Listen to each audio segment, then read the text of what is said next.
We like to say that the people in developing countries are going to be the hardest hit by climate change. The poorest in those countries are going to be the hardest hit, and I think you could also say the forests that are dependent on forests within that subgroup are particularly vulnerable, given their exposed conditions, their really dependence on natural resources, and for their livelihoods.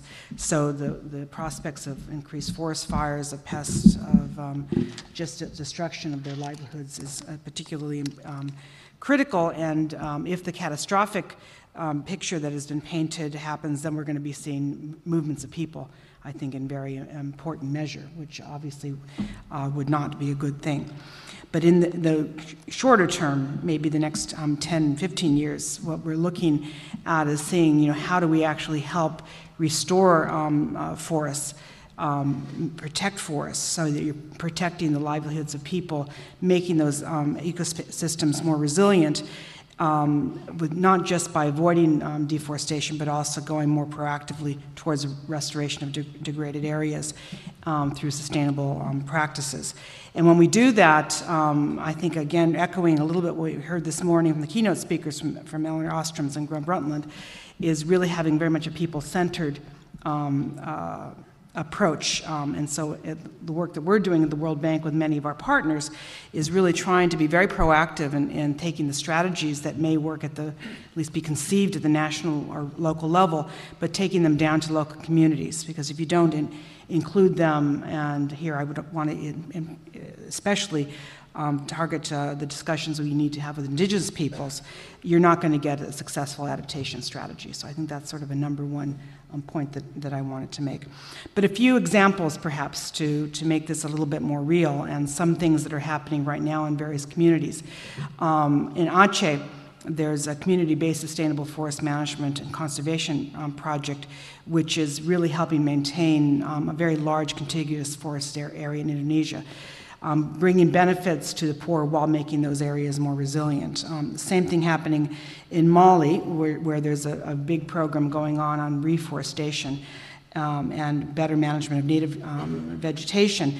It's helping build some resilience to climatic impacts. It's also contributing to livestock husbandry, decreasing degradation, providing cash to local communities. So you're getting both the improvements of livelihoods, protecting the forests, or growing more, reforesting, also having mitigation benefits as well. And so I think this is not one of these things that's either or. When you move from trying to build resilience for the people dependent on forests, we all can see adaptation strategies for others that depend on forests downstream. So that's a different piece of the adaptation puzzle. So if we're looking at adaptation issues with respect to flooding, for example, we know that better management of the forest cover can provide a very low-cost alternative to infrastructure-based flood defenses. And so that's the kind of thing that we think, again, can improve the situation for people dependent on forests, but can provide a very strong benefit for those that otherwise would have to invest very strongly in bricks and mortar, and maybe be able to have a better future for all. We have a little book that we've just published on these issues, which I think is available for all of you. So when I'm thinking of adaptation, think about it both. What do we need to do for the people that are today dependent on forests for their livelihoods, and what can forests do to help others adapt to the specter of increased temperatures and increased rain and the like. Now, what do we need to do in terms of working together, and maybe a little bit on that? I think this is an area where partnerships is going to be quite critical. Partnerships among the scientific community, partnerships with local communities, partnerships with donor communities. I think the conversations that we're having, even about defining what the problem is it red plus, is bringing those communities together that were probably quite separate even as late as a year or two ago. Even in the World Bank, we had different communities in our different units, some that were looking at this coming very much from a carbon finance group, some that were coming to it from sustainable forestry management and the like. And so don't underestimate how important it will be to bring that together.